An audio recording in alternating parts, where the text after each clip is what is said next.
So is hijab male-centered? The short answer, for two reasons, is absolutely no. Number one, because when you say male-centered, that means it puts the power in the hands of the man. No. Hijab puts the power in the hands of the woman. It puts her behind the steering wheel. She decides when and who and to what extent people can interact with her femininity. Does it involve men? Sometimes, yes. But is it male-centered? No. أعوذ بالله من الشيطان الرجيم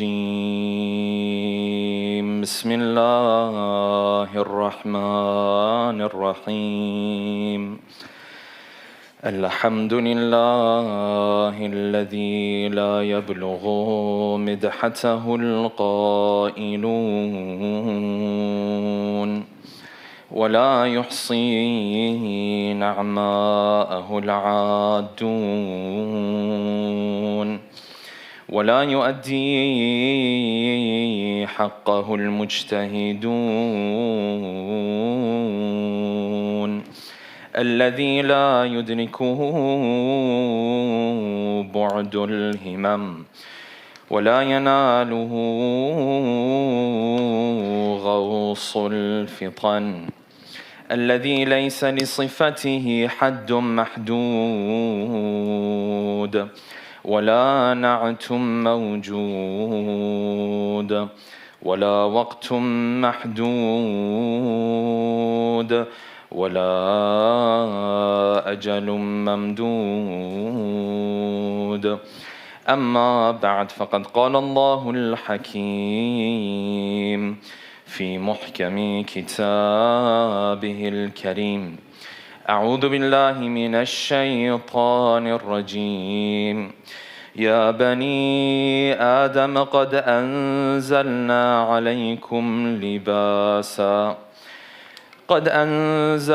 عليكم لباسا يواري سوآتكم وريشا ولباس التقوى ذلك خير ذلك من آيات الله لعلهم يذكرون يا بني آدم لا يفتننكم الشيطان كما أخرج أبويكم من الجنة ينزع عنهما لباسهما ليريهما سوآتهما إنه يراكم هو وقبيله من حيث لا ترونهم إنا جعلنا الشياطين أولياء للذين لا يؤمنون صدق الله العلي العظيم صلوات. For the love of our beloved Prophet and his beloved progeny, a second loud salawat.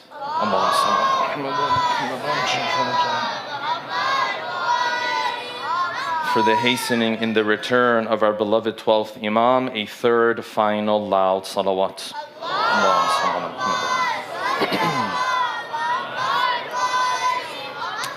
Last night we began our discussion on the topic of Islamic femininity. And we mentioned that this is a concept that both in secular societies as well as in Muslim societies is something that is developing and evolving as you go through the years and through the generations.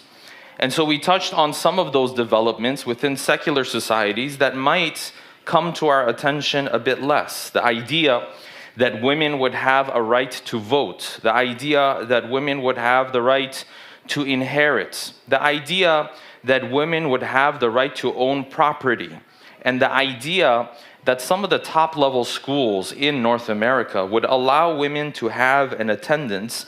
All of these, to varying degrees, were developments that were quite late. And for many of us who were born already in an era where these things are recognized, sometimes it's difficult to even picture a society where these rights are not granted to women. So this shows that the idea of femininity is evolving and changing. And the same thing goes for masculinity. There are roles today that men take on that maybe back in the day, previous generations could have never imagined. There are roles that women take on today that previous generations could not have imagined.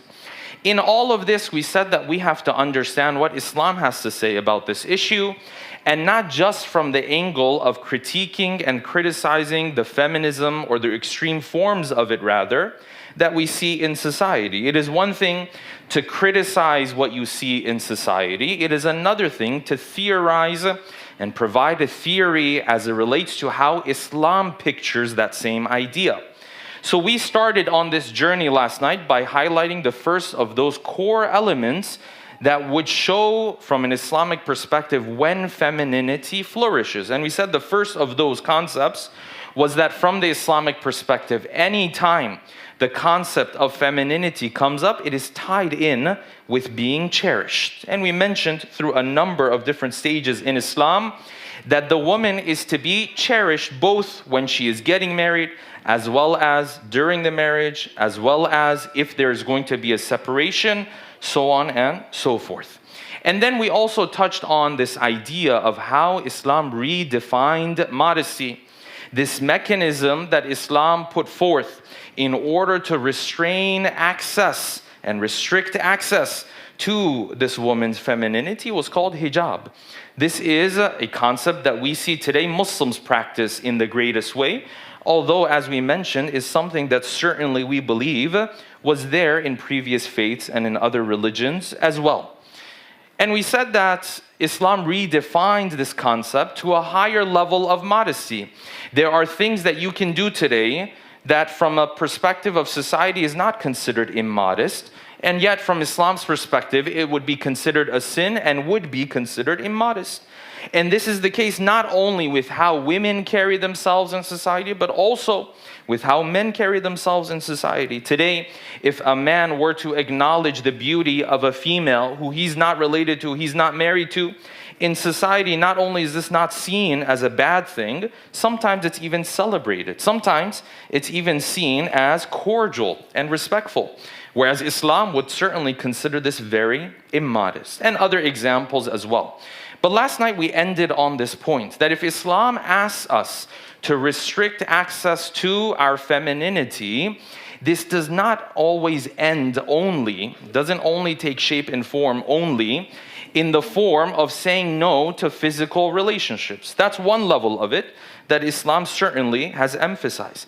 But there's a lot more that we have to discuss here. In other words, when Islam said restrict access to your femininity, it was talking about other interactions as well that don't necessarily have to do with engaging in a physical relationship. What elements are there, and how do we see instances in society where the femininity of a female is being taken advantage of, yet she's not engaging in a physical relationship? A lot of our discussion tonight will revolve around this area. Therefore, in order to delve into this topic, we'll pose the following questions. Number one, how do we see instances in society where one's femininity is being placed at the disposal of others, even though this woman otherwise is very modest and she is not engaging in a physical relationship? Number two, is hijab, this mechanism that Islam defined for us, is this male-centered? Is this a practice that men have come up with and imposing it on the will of females in Islam? Number three, are there situations where Islam legislated this concept of hijab even though there are no men to be found? And if that is the case, how does that change our perspective on the issue of hijab? Number four, why is it extremely detrimental to define the focal point behind this concept of hijab as a mechanism to help men avoiding sin? And why is this mistake happening in our communities where hijab is defined based off of this focal point? Number five, what duties did Allah subhanahu wa ta'ala place on the shoulders of men when it comes to the discussion on modesty? And number six, and finally, how can Lady Zainab be an example for both men and women when it comes to practicing Islam, both inwardly as well as outwardly. Tonight, inshallah, we'll delve into these 6 questions with a loud salawat ala Muhammadin wa ali Muhammad.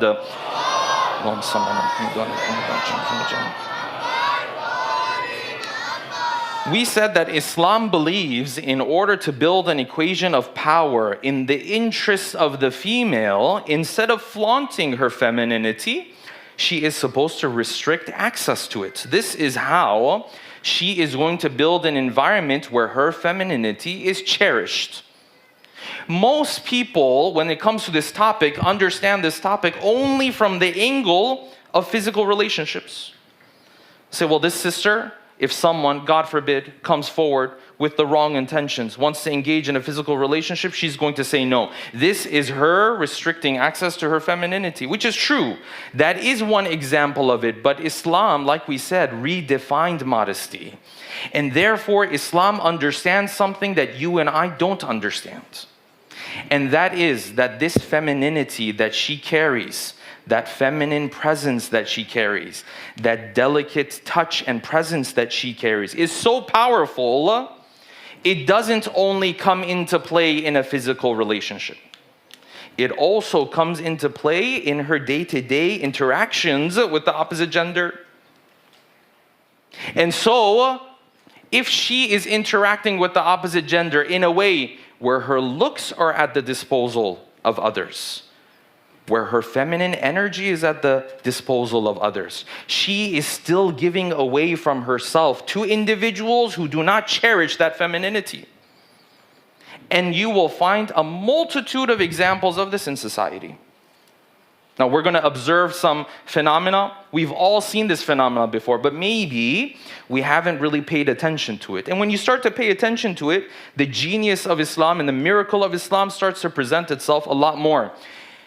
You might have seen, for example, on a lot of TV shows, especially TV shows that cater to men, they will have 2 analysts. Now, I'm a little bit guilty because when I was younger, I used to watch a lot of sports debate shows. The LeBron debate, I've watched that many, many times. You have 2 analysts who will come to present on this topic. Okay, wonderful.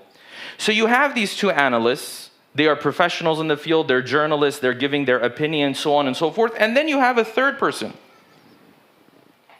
Does that third person have a professional opinion? No, she doesn't. But she has to be there. She has to be the one when the show opens up, it has to open up to her. She has to introduce the topic. She has to introduce the guests. She has to somehow, some way be a part of this discussion. Because of her professional opinion? No. She doesn't give a professional opinion. I know because I've watched hours and hours of these debates. No, she comes in only to present the topic. Then what happens? The camera pans away. It's on these 2 men. Now they discuss for 30 minutes, 40 minutes. When they want to take a break now, the last shot again has to be a shot of her. What's happening here? What's going on here? Is this lady really being celebrated for her professional opinion? No. What's happening here is that, of course, from her perspective, maybe in a very innocent way, by the way, what's happening here is that this producer is utilizing that feminine presence that she has. That softens the show. It adds a new touch to the show. It's different.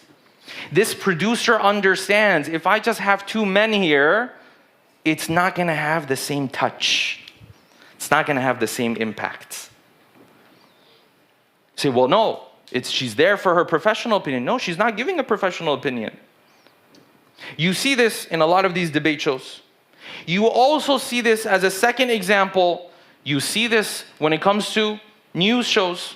And if you watch the news, yes, there always has to be someone from the opposite gender. There has to be both.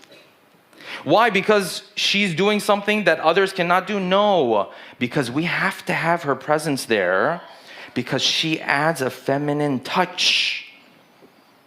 Her presence carries a different weight compared to what this man can offer to our viewers. It's different. This is a second example. And then if you go a little bit deeper, you realize, oh, it's more than that as well. This is why even if a man and a woman, picture this, if a man and a woman are both dressing professionally, in a professional environment, it's very interesting that you will see this man, his chest is never showing. If his chest is showing, it's the end of the world, right? Like nobody wants to see that. His arms would never be showing, for the most part. His legs, oh, God help us. His legs definitely won't be showing. But now if you see this lady, she is dressing in a professional way. You will see by default, the parts that she covers up is always less. Is that because she's a bad person? No, no, no, no. This is a culture. A culture that has understood that she carries something valuable. And there are a multitude of ways of engaging with her femininity. The most extreme is a physical relationship and so on and so forth. That's a separate discussion. The lower level of it is no, just her presence, just her looks, just the way she talks, just the way she laughs, just the delicate touch that she brings to this presence. This is powerful. This femininity that women carry, it's powerful, it is potent, it is one of the greatest blessings Allah subhanahu wa ta'ala has blessed them with. Men are deprived of this. Because they're deprived of it, they yearn for it. Because they're deprived of it, they seek it. You see people who are quote-unquote doing really well in their life. What's the first sign? If you're a person who's only into the materialistic aspect of life, what's the first sign that you show to other people that you're doing well in life? If you want to show to everybody that, you know what, I'm living that amazing life, that usually means you have some lady on your hand. That means you have some lady that you are presenting to the world. Look who is engaging with me. That's normally a symbol of prestige. So what's happening here? Her femininity is being utilized, is being engaged with, not at the level of a physical relationship, but at the level of interaction. And Allah subhanahu wa ta'ala recognized that. And Allah subhanahu wa ta'ala said, when I define modesty, it's also going to restrict access to her femininity at this level, because this is also very powerful. And this is why you find strict rules in Islam on this issue. Yes, I said strict rules. Compared to other lifestyles, what Islam prescribes on this issue is strict. We have to be honest about it. It's a sacrifice. It's difficult. It's not easy. Islam has strict rules on this issue because it understands the power that that femininity carries with itself. That's why. And that is why Islam didn't say for this lady she only shouldn't engage in this haram relationship. Islam also said if she is going to be in the presence of non-mahram, let her not adorn herself. Let her not beautify herself for these men who don't cherish her. If she finds someone who cherishes her, yes, let her adorn herself for that person. But for these men who are only going to come, take a glimpse, and walk away with her soft touch, I don't want her adorning herself, beautifying herself for these. That's why you find in Islam a majority of our maraji, outside of sisters just covering up, they also have rulings on the issue of makeup. I have to be honest about this issue. Why? Because Islam also sees that as a powerful part of her femininity. Not just on a physical level. That's how powerful this is. It's a blessing of Allah subhanahu wa ta'ala. It's amazing. And so this is why Islam emphasizes this issue. And this is why I am venting right now. Forgive me.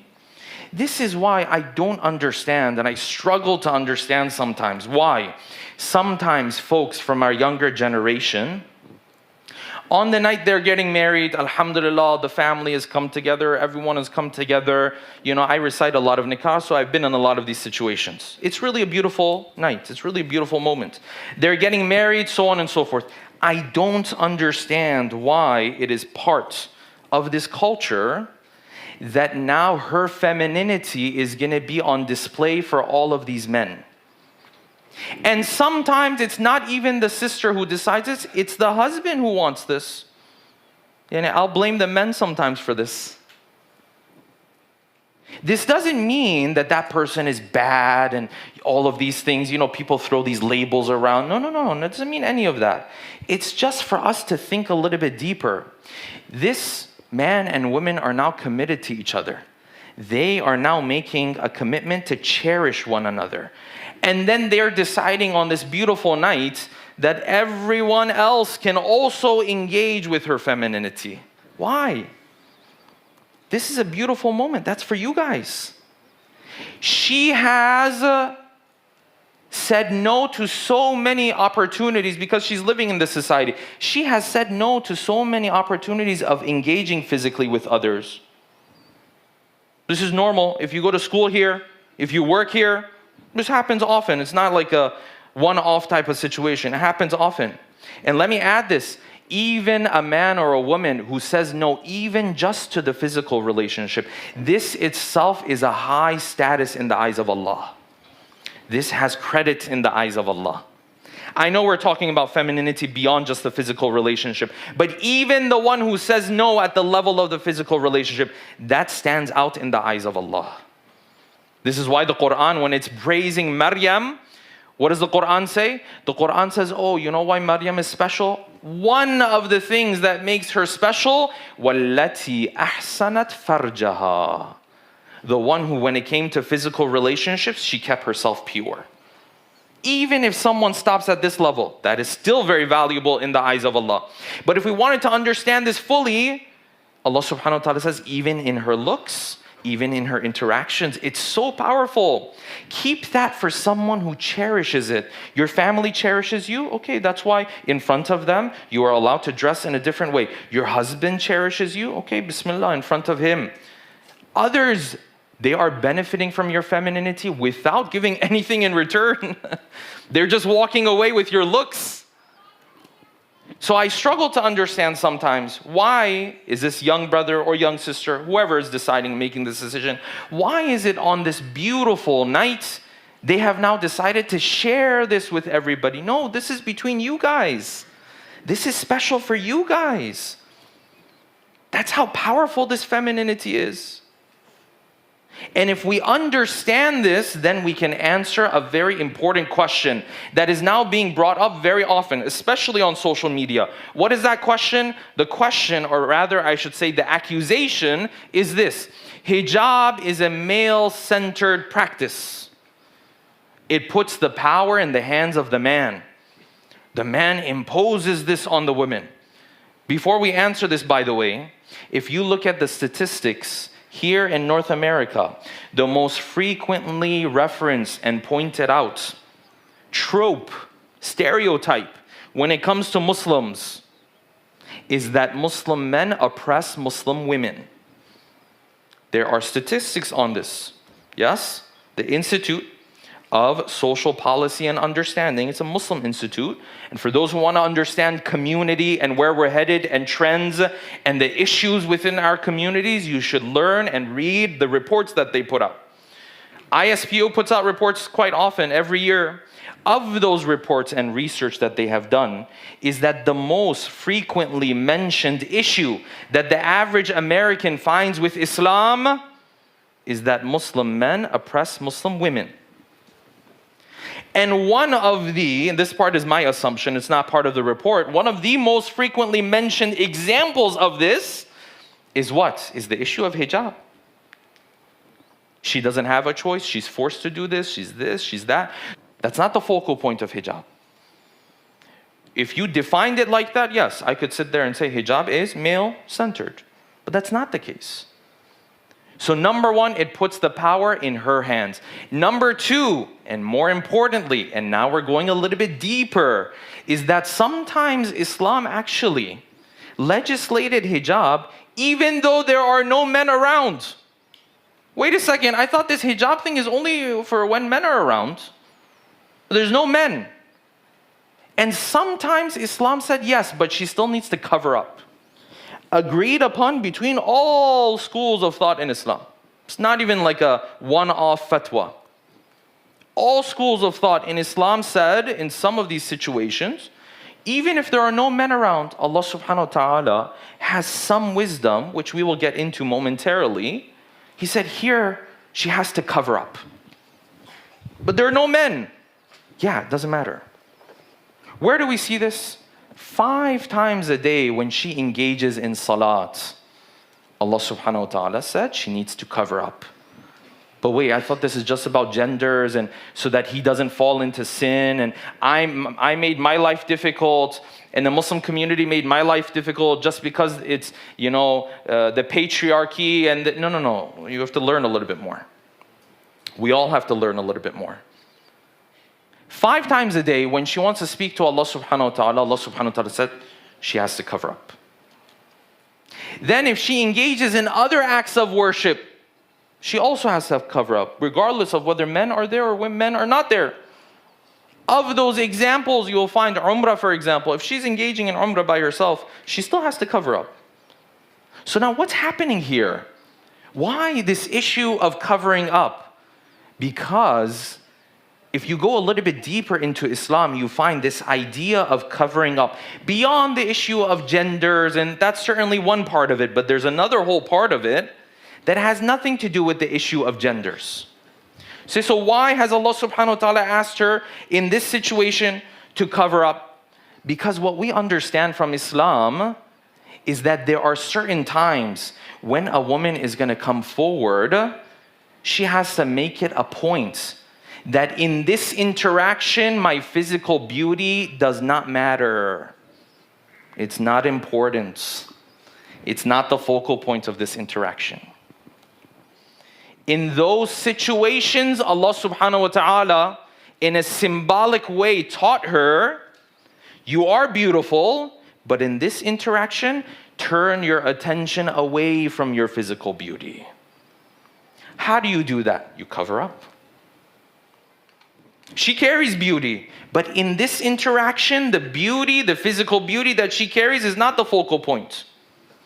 In fact, when she comes to pray, she's supposed to say, I'm setting that aside.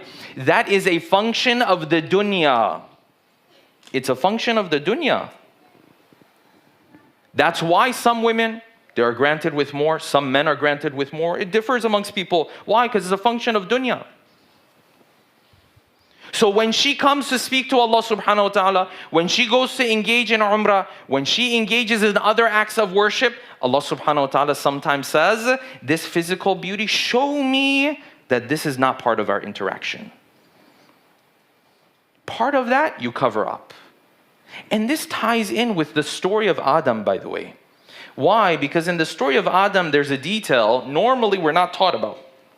We hear about it, but we're not really going deeper into it. What is that element in the story of Adam? In the story of Adam, there is a part where when Adam and Hawa made the mistake that they made, Allah subhanahu wa ta'ala says, they lost their clothing. And so the Quran tells them, be careful of shaitan, the one who tried to trick you, and he was successful, and because of that, you lost your clothing in that garden. لِيُرِيَهُمَا سَوْآتِهِمَا. Why all of a sudden, when Adam ate from the fruit, why are they losing clothing? What's the connection? Maybe because when Adam came towards this fruit, he was turning towards the dunya. And because he was turning towards the dunya, what stood out? The physical aspect of his creation. And the physical aspect of Hawa's creation. So when I turn away from dunya, I set aside my physical beauty. When I turn towards dunya, I connect again with my physical aspect instead of my spiritual side. Adam, when he came close to the dunya, Allah subhanahu wa ta'ala took his clothes away. When you cover up, you say, I'm turning away from dunya and towards Allah subhanahu wa ta'ala. This is the connection. And so there are times Allah subhanahu wa ta'ala legislated this duty, even though there are no men present at all. You also see this in the etiquette in which she is taught to carry herself in when it comes to salat. When it comes to salat, the fundamentals between man and women are the same. But the details, the mustahabbat, the recommended deeds, you will see for the female, all of them are pointing in the direction of concealing her beauty. So when she puts her hands, it's better for them to be closed. When she goes to sajda, it is better for her elbows to be on the ground. Not like these men. Have you ever prayed beside that guy? You ever prayed beside that guy who puts his elbows out like this? Takes up three spots instead of one spot? This is why I lead the salat, by the way, because in the first line there's no one beside me. It's a lot of room. A couple times I prayed behind the other shuyukh. I had to stand in the second line, third line. It was too tight. I said, from now on, I'm leading the salat. In the first row, you have a lot of room. You can put out your elbows. It's like a VIP situation up there.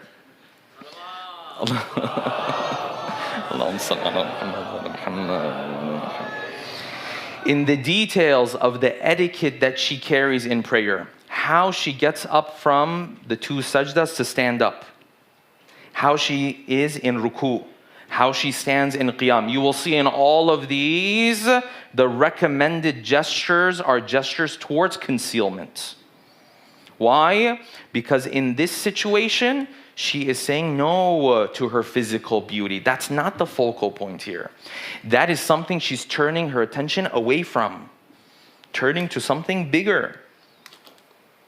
And the same way that happens in salat, brothers and sisters, I am going to be very honest with you, that if you're looking at your spirituality and you feel like you're stuck on a spiritual level, and you, for our sisters, have not taken on the hijab, and for our brothers, you have not lowered your gaze, that's where you are stuck.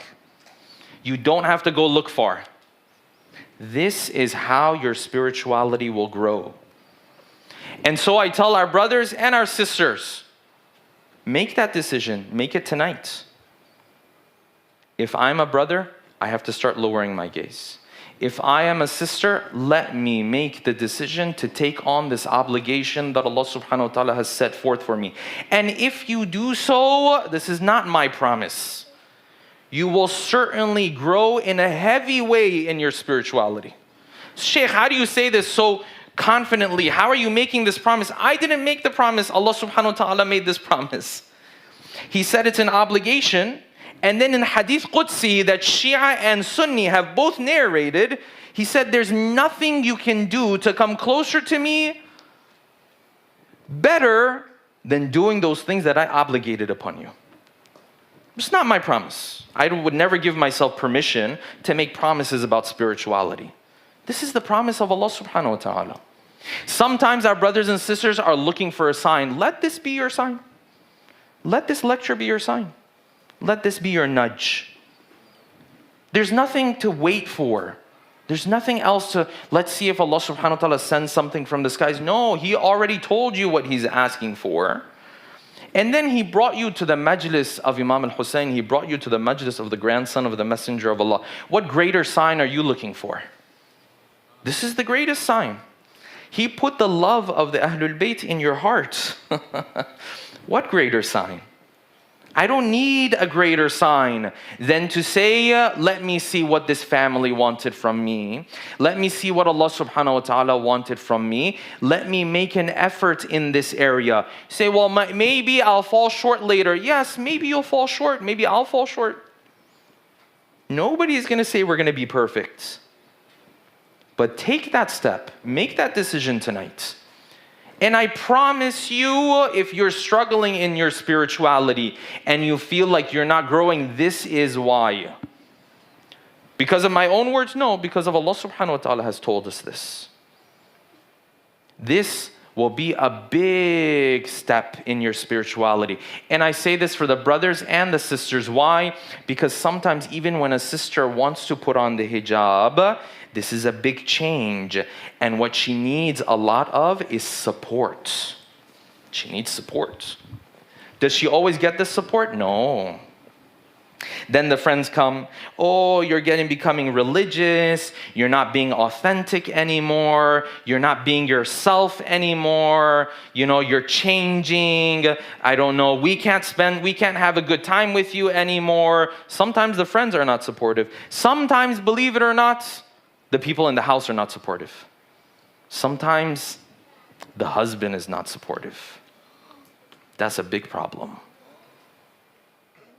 She's making this big decision. She's taking on this big obligation, this big task. You and I are responsible to support her. And part of supporting her is that if and when she falls short, we understand it the same way you and I fall short on so many duties. When this young man struggles to lower his gaze, do we have an intervention every time? No. Say he fell short, let him repent to Allah subhanahu wa ta'ala. He understands this is his duty. He understands this, he has to work on this.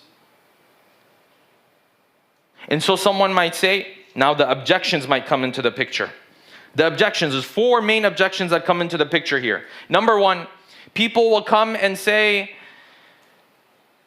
if the men didn't look, she wouldn't have to cover up.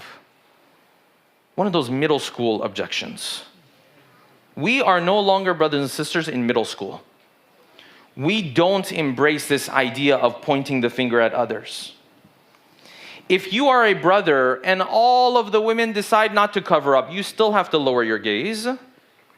And if you're a sister and all of the men decide not to lower their gaze, you still need to cover up. Both brothers and sisters are struggling with this. And instead of helping each other, we have developed now a culture, especially online, to point the finger. And so there are 2 groups who are killing us. They're killing our community. One group, who I blame more, who I think are actually the instigators. And then a second group who are now a reaction to the first group. The first group are the da'wah bros.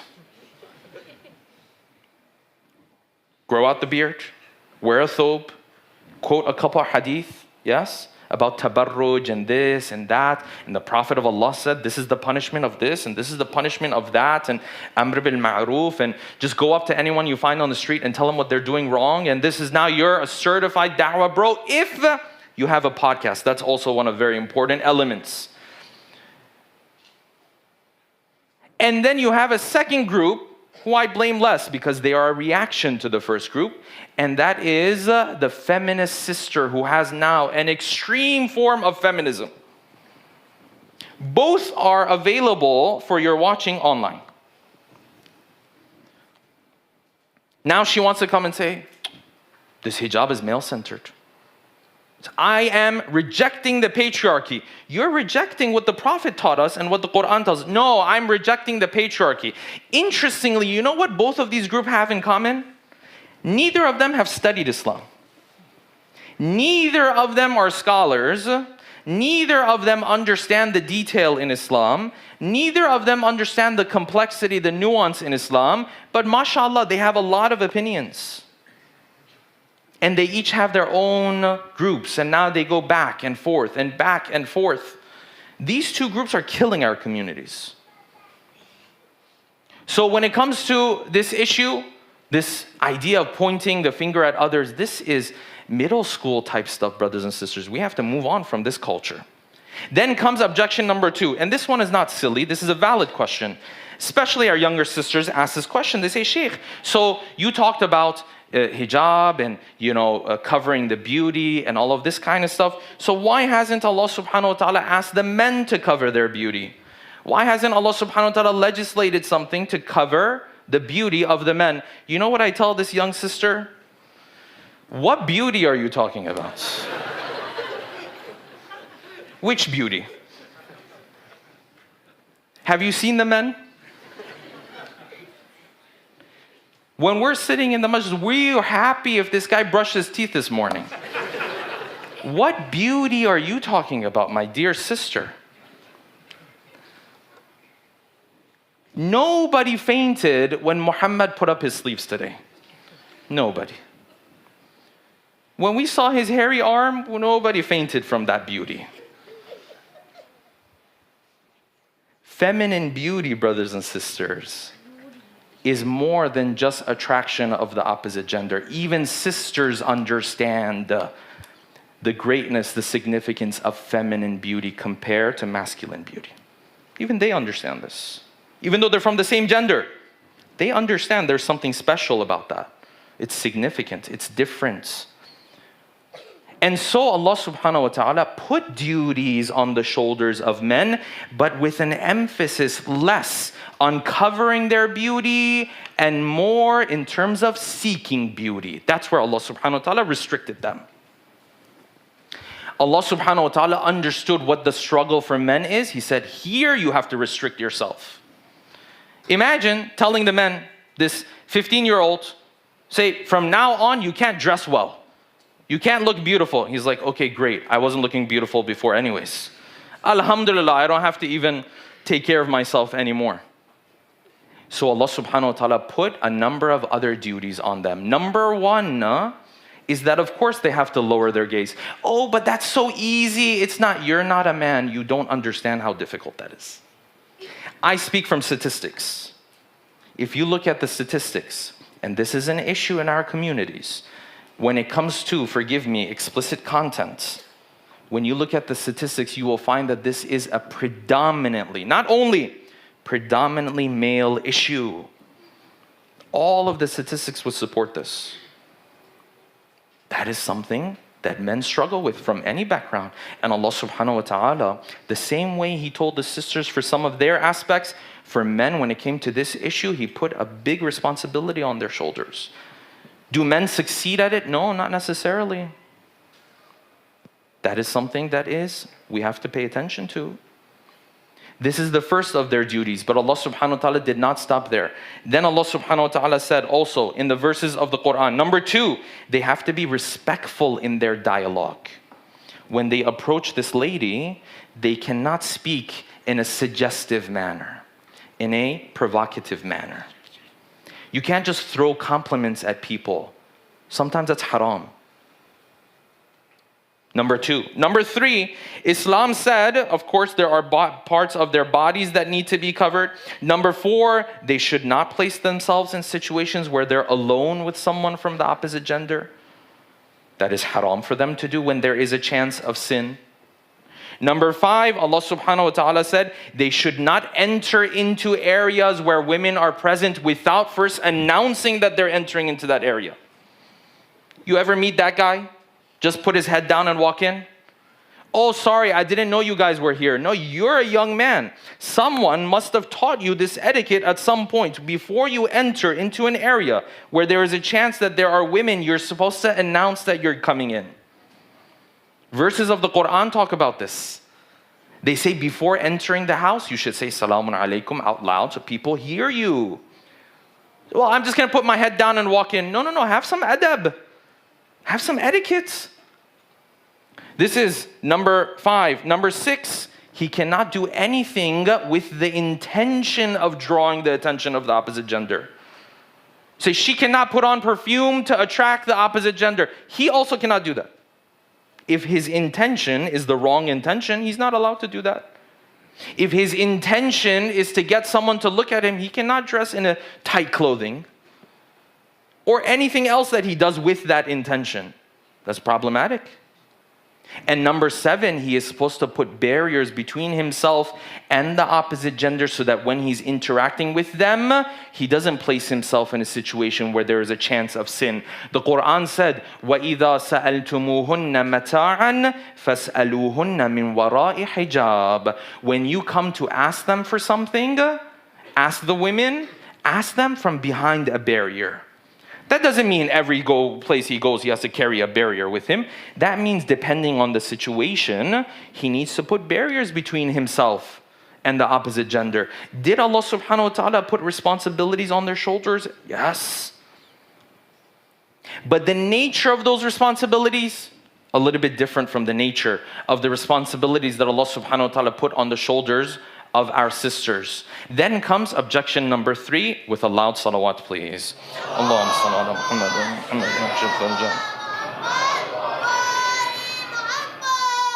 When a sister decides to go down this route, sometimes there is something that friends and family bring up. Sometimes there's an issue, maybe she's thinking about it, and it's a valid concern. Says, well, if I adopt the hijab, will it affect my chances in finding a good spouse for myself? This is a valid concern. And I want to tell you, brothers and sisters, that if you adopt the hijab, it will certainly affect your chances in finding a spouse. It will certainly lessen the chances of you finding a spouse. It will lower the chances of you marrying someone who you shouldn't want to get married to anyways. Yes, it will lower your chances with those type of people, which is a plus. If a man comes and sees you as a sister have decided to obey Allah subhanahu wa ta'ala, and then he says, oh, not this one. Good for you. You just dodged a bullet. Because a man who looks at a woman who's obeying Allah subhanahu wa ta'ala and then turns around and says, oh, this doesn't work for me, then that means she's not a good match for you either. Because she's living her life with this concern of what? I want to obey Allah subhanahu wa ta'ala. This man is coming forward, and believe it or not, there are religious men who think like this. This man is coming forward, oh, you're obeying Allah subhanahu wa ta'ala, I'm not interested. Good, you're not interested. Even if you were interested, we'd say no. Will it affect her chances in finding someone? Yes, but only with the people who are not good matches for her anyways. I spoke to a brother once, it blew my mind. Practicing, majlis, this, that. He was trying to get married. I said, so who are you looking for? He said, this person like this, kind and respectful and this and that, some good qualities and so on and so forth, and non-hijabi. I was like, wait, I think I misunderstood and misheard you. You said hijabi or non-hijabi? He said non-hijabi. I said, why? He said, the ones who put on hijab, their character? No, it's not there. I said, well, then you should definitely not marry a hijabi. With these types of people, will it affect your chances? Yes, it'll affect your chances. But that's a plus. That's a good thing. Which brings us to objection number 4. Objection number 4, brothers and sisters. And that is this. Sometimes when someone wants to put on the hijab, or they see others abiding by this rule, they will bring up this age-old objection. Oh, Maulana, the ones who put on hijab, I've seen in other aspects of their life, they do a lot of wrong things. In fact, even on the issue of modesty, they fall short. Even on the issue of modesty, I've seen the way she interacts with the opposite gender. She covers up, but the way she interacts with them, the way she talks to them, the way she jokes with them, the way it's all inappropriate. So that's why I don't want to engage in this. I would rather not wear the hijab. This is the thought process. Why? Because this one who wore it is not abiding by these other teachings. Which to a certain extent, by the way, is a valid point in and of itself. But the conclusion you're walking away with is a conclusion that if we went based off of it, nothing would remain of Islam. Nothing. Because there is not one practice in Islam that you can point to that if you abide by it, you won't sin in other aspects of your life. Not one. What are the practices we have in Islam? Fasting. So people fast and they sin. So why do you fast now? Salat, people pray and they sin. So why do you pray then? Charity, so people who give charity don't sin? There is no aspect of Islam that you can ever come across that in and of itself you can point to and say, you know what, if you do this, you're going to be successful in the other areas. Does not exist. Interestingly, the same person who raises this objection, when it comes to those other elements, has a fervor. Tell this person not to go to Hajj. Look at how they'll flip on you. Hajj? Hajj is an obligation from Allah. What are you talking about? So how come that logic over there works? Over here it doesn't work. It's a valid question, but it has an answer. Imagine if I came to you and said, you see these people who went for Hajj? These guys, when they come back home, some of them don't pray, some of them don't fast, some of them don't do this, some of them don't do this. So you know what? From now on, we don't have to go to Hajj anymore. Imagine if someone said that. It wouldn't fly. It wouldn't work. And yet somehow, some way, when it came to this issue, we've adopted this mentality. Well, there are those who cover up, but they do wrong things. Yes. And there are those who pray and do wrong things. And there are those who fast and do wrong things. And there are those who do Hajj and do wrong things. If you go based off of this logic, nothing will be left of your faith. Your whole faith will be undermined. That is number one. And number two, you say, well, this person does this as a valid point. But why is she your role model? Why can't Zainab be your role model? Why can't she be a role model who practice Islam inwardly and outwardly? Why can't she be that role model who you see caring for others, being compassionate for others, so on and so forth, and at the same time, when it came to dress code and the outward aspects of the faith, she held on to those things as well? Why can't it be that?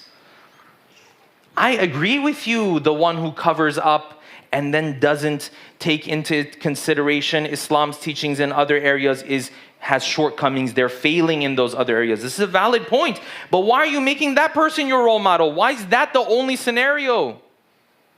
No, look at Zainab. Zainab, salamullahi alayha, we'll talk about her more tomorrow night. The way she showed modesty and care and compassion at the same time. And this is why, brothers and sisters, these days and night are so difficult for us. Let us take our hearts, brothers and sisters, now to the stations that Imam al-Hussein is going through between the city of Medina and the land of Karbala. Before Imam al-Hussein left the city of Medina, he received letters. And the narrations say these letters kept coming in groups of 2 and in groups of 3. Constantly the Imam was receiving these letters until it reached a point where 150 letters from tens of tribes have now come to the Imam, signed by different people, influential people in the city of Kufa. And they kept telling the Imam, Yabna Rasulullah, hurry to Kufa, come to Kufa faster, because the fruits have ripened. Because everything is prepared for you, O Hussein. And the narration says that Imam al-Hussein, in order to verify their claims, he sent forth his cousin, Muslim ibn Aqil. And Muslim rode out of Medina towards Mecca.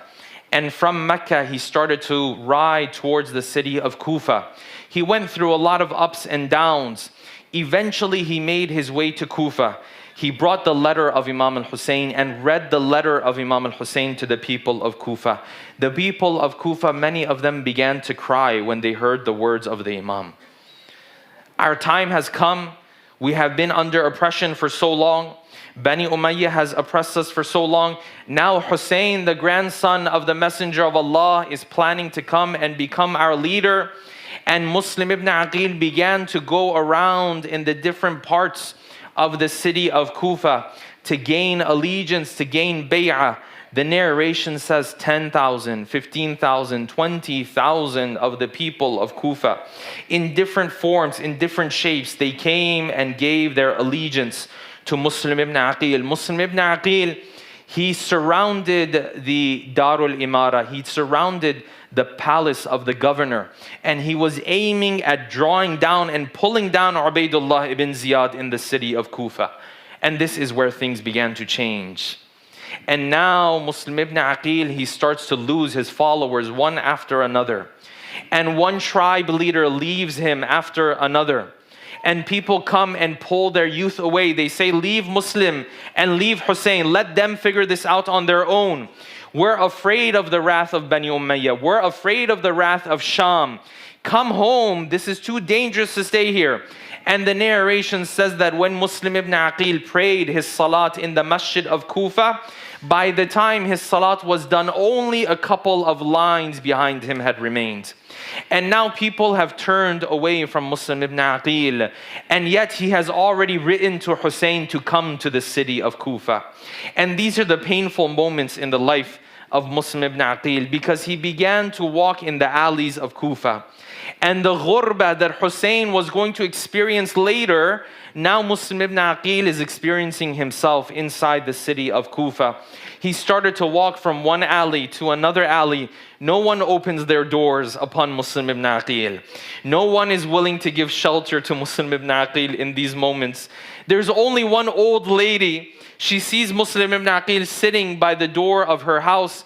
Who are you? She said. He said, I am the messenger of Hussein. I came to this land. They gave us bay'ah, but then they took the bay'ah away from us. And this old lady gave shelter to Muslim ibn Aqil. And the next morning, the troops of Ubaydullah ibn Ziyad came and gathered the house and surrounded the house. And they began to fight with Muslim ibn Aqil. And Muslim began to get thirsty and thirsty, just like his master Hussein. But they would not give him water in those moments. He began to cry. He began to fight and fight. The thirstier Muslim began to become, the more the troops surrounded him, the more the troops circled him, until eventually Muslim fell on the ground without enough strength anymore, and they brought him to Darul Imara. And the narration says when he came to Darul Imara, he began to cry. And they said, Muslim, up until now you were so brave.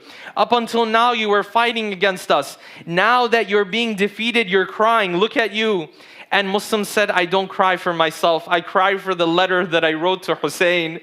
I cry for that letter that I told him to trust all of you, to come to the city of Kufa. And now he's bringing his women and his children on this difficult journey. What will you do to Hussein when he gets to the city of Kufa? And the narration says Muslim was brought to the Darul Imara. And then Ubaydullah began speaking to him. And Muslim said, before you kill me, I want to make a will. He said, what is your will? He said 3 things. The first will that I have a loan and I need this loan to be paid.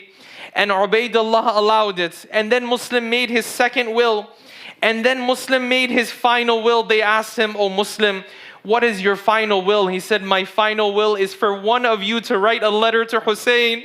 Tell Hussein not to come to these lands. The people of Kufa have no mercy. The people of Kufa will kill their guests. And the narration says everyone in Darul Imara witnessed these moments. Even Ubaydullah's heart broke. He said, write this letter to Hussein. Don't let Hussein come here. Then they took Muslim ibn Aqil up to the top of Darul Imara. And the narrations differ. But one thing they will tell you is that Muslim ibn Aqil, when he looked out upon the city of Kufa from the top of Darul Imara, he said these lines. He said, Allahumma ahkum baynana wa bayna qawmina. Oh Allah, you be the judge between us and these people. Oh Allah, you're witnessing what they're doing to us. You're witnessing what they will do to the children of Hussein. And in those moments, the head of Muslim ibn Aqil was removed from his body. The narration says when that person came down Darul Imara, Ubaydullah asked him, what did you hear him saying in those final moments? And that man said, all I heard was Muslim ibn Aqil worshipping Allah, praising Allah subhanahu wa ta'ala. The narration says, word received by Imam al-Hussein on the way to Karbala. The letter comes to the Imam and he is told that Muslim ibn Aqil has been killed in Kufa and that his body is being dragged in the alleys of Kufa to disrespect his body. And Imam al-Hussein took this message and he came to the aitam of Muslim ibn Aqil. He sat with the 2 children of Muslim ibn Aqil. He began to embrace them. He began to hug them. And he said, don't worry, you've lost your father, but I'm still here. I can still embrace you. You still have a father. We tell Hussein, oh Hussein, when Muslim was killed, you were the one who embraced his aitam. O Hussein, what will happen on the 10th of Muharram when you will be in the battlefield and no one will be there to embrace your aitam? What will you do when Zainab runs out into the plains of Karbala to see those final moments and there will be no one protecting the women and children? O Hussein, what will happen when your women and children ask for water, but there is no one to grant them water? O Hussein, today you are there to console the pain of the children of Muslim ibn Aqil. But who's going to be there when you're carrying the body of Ali al-Akbar all the way back to the tents? Who is going to come to console you besides Zainab?